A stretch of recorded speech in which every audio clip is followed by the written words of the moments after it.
Welcome back, everyone, to another episode of the Breaking Stones podcast. I'm your host, Mike Wolf, COO at Delgado Stone Distributors, and excited to be here as we're in March and the weather is starting to turn, except for today. Today's March 12th, and there is some snow coming down outside right now. So hopefully the last storm of the year in the Northeast, although who knows anything nowadays, right? So one of the topics, or the main topic for today, is globalization and uncertainty and unpredictability.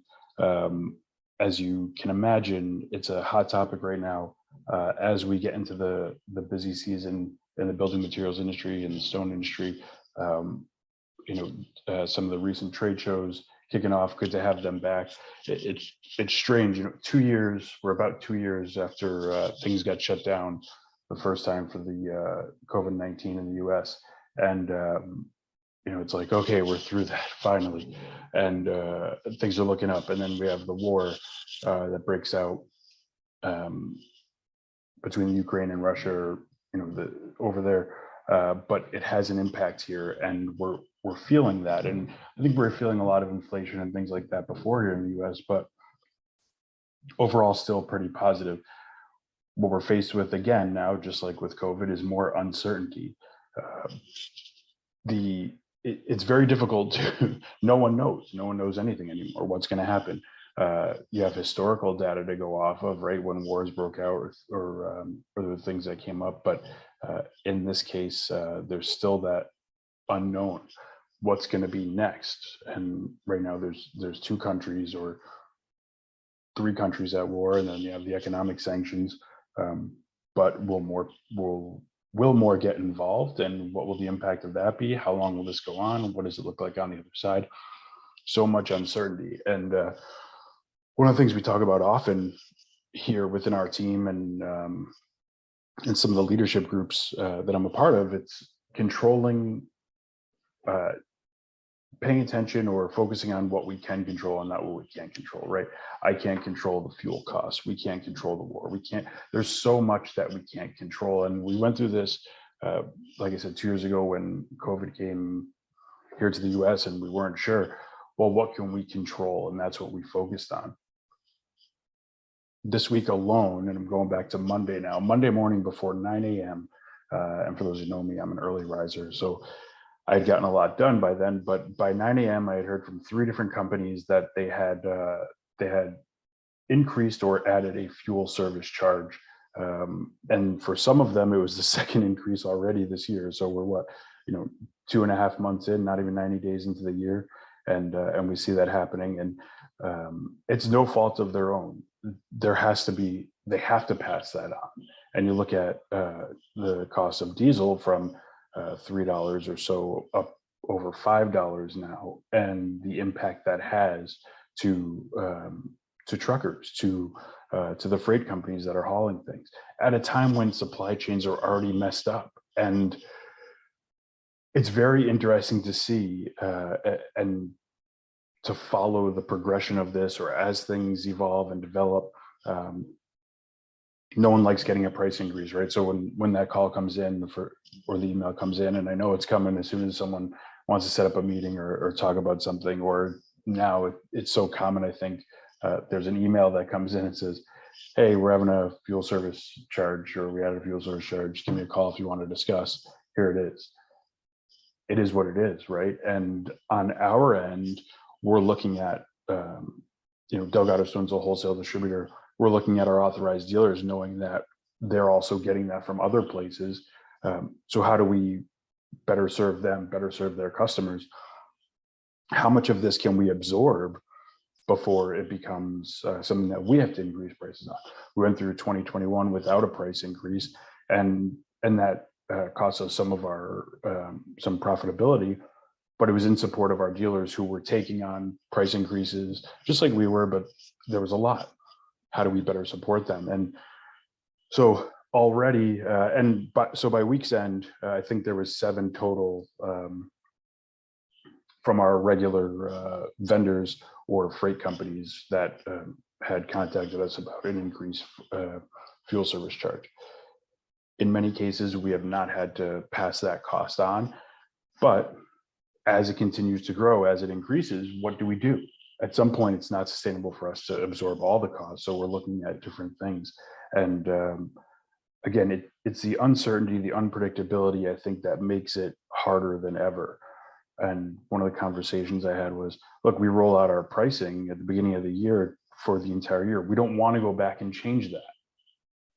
But we build in for some flexibility for the potential of some increases. We know that things change throughout the year. Stuff happens. If nothing else, the past 2 years have taught us that, right? And now we're dealing with it again, and it's almost like, well, what's next? And one of the quotes that I've used recently is, in terms of execution for our team, it's the relentless, what is success, right? Relentless execution of the boring basics is what creates success. And I said to our director of operations the other day, Tyler, was walking past his office, I said, wouldn't it be nice to just have some a boring month where you weren't getting, something wasn't going on, where it was simply business and we didn't have to worry about anything else going on. It was like, all right, let's operate. Everyone's operating the same way. But unfortunately, I think, as most people know, in any role, that's not how it goes. So interesting times for sure. I think what we're seeing, or what we're going to see, is the continued uncertainty, right? The Farnsworth Group put out a study, and I'll have to look for that link because it was earlier, I think last week. They talked about how the remodeling and the home renovation markets expected to continue growth through 2023. So I don't think that's much of a surprise, right? The past 2 years, there were slowdowns, there's a home shortage, there's material shortage. So things are getting dragged out a little bit longer. So I don't think there's any surprise there. I don't know what's going to happen in the commercial real estate market. I'm not an expert, but obviously we pay attention to that as well. And inflation and everything else that goes on, right? You can see it happening everywhere. And again, not something we control. We focus on what we can control in terms of service and quality and product, and our price, and doing the best we can to support our dealers and their customers. But one of the interesting things that came from this, and one of the fun data podcasts one of the fun data emails that I get is something from Charter, and it talked about the how globalization is on the decline, and I dug into that, and it went to a Barron's article, and this was a surprise to me. And what I looked at as I dug into the data, right, and again, the Barron's article will be in there. I'll post this chart from Statista will be in there, but it looks like global trade volume as a percentage of GDP. It looks like it peaked in 2008, and it was just over 60%, almost 61%. And then in 2018, it was just under 60%. And when we look at what's gone on the past 2 years, right, certainly that's had an impact. If nothing else, it's accelerated the slowdown of globalization. Certainly in terms of volume, right, there's just not been enough to keep going. And now you have, shipping. I think I read, and I'm going to throw a number out there, but I have to go back and fact check myself, somewhere around 200% increase in the cost to ship across seas, right? To ship with the freight companies that take the containers across the ocean from port to port.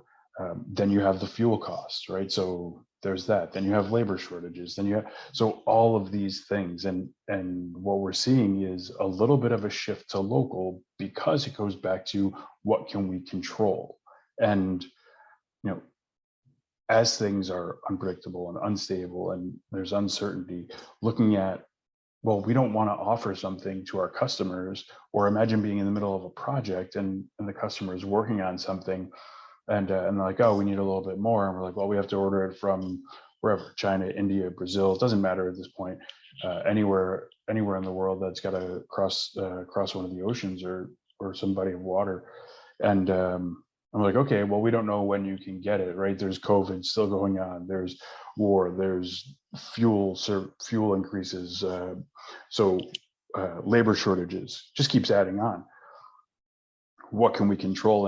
And for us, having the material, the majority of the material, upwards of 95% of the material that we bring in from less than 200 miles or less than 150 miles away, that gives us some control. And I believe that's what we're seeing in terms of the globalization and the impact that that is going on from the past 2 years and what's going on now, and then whatever's going to go on in the future. Yes, fuel costs are impacted. We have those. We have the raw material coming in has gone up in price, and then shipping the raw material out has gone up in price for the dealers locally, for them to make deliveries or bring in something else. It's gone up, and now there's the value of time and money. So what does all this mean is that if you can control it, if you're in control of that product, that material, and you don't have to rely on something being imported, it gives you a little bit of an advantage. And I think, again, this is my opinion, what we're starting to see is people understand that, and they're saying, okay, I'm going to rely on something local because there's more predictability or more certainty than something, say, going on all over the world, or at least we're more informed and can communicate. A lot of times we're waiting on answers. We can't get an answer. It's supposed to be here this time. We brought in gloves. Our gloves for our production team from China came in.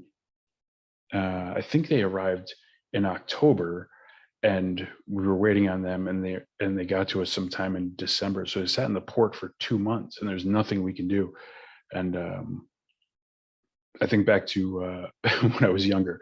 I think I was 17, or I was 8. I think I was 18, playing junior hockey, and I ordered a pair of goalie pants, and they came in from Sweden, and they were stuck in a container.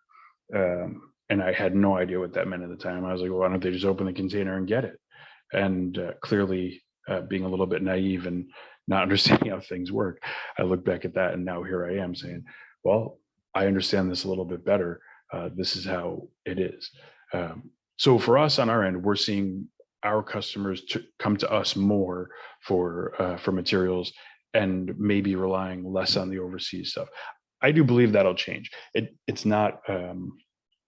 It's during this time of uncertainty, right? And I know if I were waiting to build a house, if I had the frame up and everything going on, and then I'm sitting there waiting, well, I need the stone, or I need this product, and okay, it's going to cost a little more locally, and you're going to get it by this time, or you're going to wait for it to be imported, where again the price is fluctuating like everywhere else. What decision do you make? And there's always alternatives, and that's one of the things that we look at. In some cases, we're the alternative. In some cases, some of our competitors are the alternative. But certainly, being able to control a little bit and have just a little bit of predictability over what's going on is certainly helpful. But I found the globalization data interesting, because I made the assumption, I think like most people, that it was continuing to grow, and there was more material shipping that way. People were importing more, exporting more, but clearly not the case. And I think I'm not going to try and the word they use, deglobalization, but I'm not going to try and sit here and pronounce that on the podcast. I'm embarrassing myself if I use it too much. I think after there's this decade of or anticipated decade of buying domestically or holding out domestically while things play out globally, I think it'll go back up. And again, that's my opinion, but technology has brought the world or connected the world. I'll say, I don't want to say brought it together, but certainly connected the world. So as we look at these different things, and all we can do is control what we can control, and do the best with the service. But there's a lot of exciting stuff happening. It's not all negative, right? People are still building, stuff still going on. COVID seems to have minimized for now, at least here in the Northeast and in the US. So we're seeing less of that. But it would be nice to have some global stability. So, you're just I think we all deserve a little bit of a break from everything that's going on, but we'll see how it goes. There's nothing we can do about that. We have the Northeast Hardscape Expo coming up this week in Hartford, Connecticut. So that's exciting. And it was 2 years ago when our now marketing coordinator, Noah, joined us, and it was like a week, he was here for a week, and then things got shut down, and there's certainly uncertainty in us staying open and everything going on. But that week he was supposed to go, or the following week he was supposed to go to the Northeast Hardscape Expo in Hartford, and I'm sitting there going, what do we do? Do we send people? Do we not send people? And once again, facing that uncertainty, we chose not to send our team to that event, and here we are 2 years later, back at it. And I think the sentiment is that everyone's excited. The people who are going are excited. Probably smaller than in years past, but there's an adjustment period because of the uncertainty. So excited to get up there, see some of our customers, see some of the masons, even some of the competitors that you're friendly with. You get up there and have those conversations, but a lot of positive. It's easy to focus on the negative or use the negative as an excuse. And we work very hard with our team to obviously communicate, be informed, share the information that we have, but ultimately, again, whatever we control, and whatever we can't, we move on. And there's a little bit of irony. 2 years ago, I was looking at some material from China, and I've started to write about this in I don't want to say a book, the formation of a book that I'm working on. And the material came in. It was exactly what I wanted. It was exactly what our team wanted. After I showed it to them, we're like, this is great. So excited, got the price point. And before we even introduced it or ordered more, one of our customers had stopped by, saw the material, was like, this is great. This is what I want. And I'm like, okay, let me look into it. And I reached out, and the company we were working with in China said, yeah, it'll be 4 to 5 weeks or something like that. And I just didn't have that that level of comfort, right? And so I told our customer, you know what, there's uncertainty, we can't get it. Well, sure enough, it was about 2 weeks later, 3 weeks later, that thing shut down completely, and we wouldn't have been able to get it. And ultimately, they went with material that we could provide domestically. Go ahead, we were working with a company in the Ukraine, ordered samples at the end of last year. These are for pavers and cobbles, just different colors, different things that were very interesting. Again, we saw them, we liked them. The uncertainty with more on the shipping and how that was going to work, and what were prices going to be like as we did that, so we could price it accordingly. And then all of a sudden, the whispers of Russia and the Ukraine, not the potential issue over there. And I said, you know what, let's hold off. So, 2 years later, I find myself making the same decision that I had to make the 2 years ago. One with one thing, one with another thing. But again, making that decision with our customers in mind, and saying, I'm not sure we're going to be able to provide this to the level that they need. We have 105 dealers or so, authorized dealers in the US, 160 locations. If we can't continuously get the material, we can't offer it to everyone. It doesn't make sense. And so it's one of the things that we continue to look at as we, we have partners that we import with. Hopefully we'll be making an announcement about one of these partnerships this week. Again, finalizing some of that freight. The increase in freight has changed that with trucking. So more and more uncertainty. We'll get to that point where we can do it, but we want to be able to provide a little bit of stability in a time of uncertainty. And so that's what we're working towards. But again, very excited for the warmer weather, very excited for the quote unquote, the season, unofficial season to start. Spring will be here. Here in Connecticut, we're turning the clocks ahead at 2 a.m. So we lose that hour of sleep, but for us morning people, not a big deal. Uncertainty, fuel costs, COVID, war, inflation, the economy, all of that going on. you can't ignore it, but I think if you choose to focus on it, it's very easy to become depressed and go down that rabbit hole and not be able to get out. Focus on what we can control and continue to work together, collaborate with our partners, and do the best we can with the things that we do have control over. So, for those of you who will be at Northeast Hardscape Expo in Hartford this week, looking forward to seeing you there, and hopefully getting some guests on the show soon. Things are getting in full swing. Thanks for joining the Breaking Stones podcast.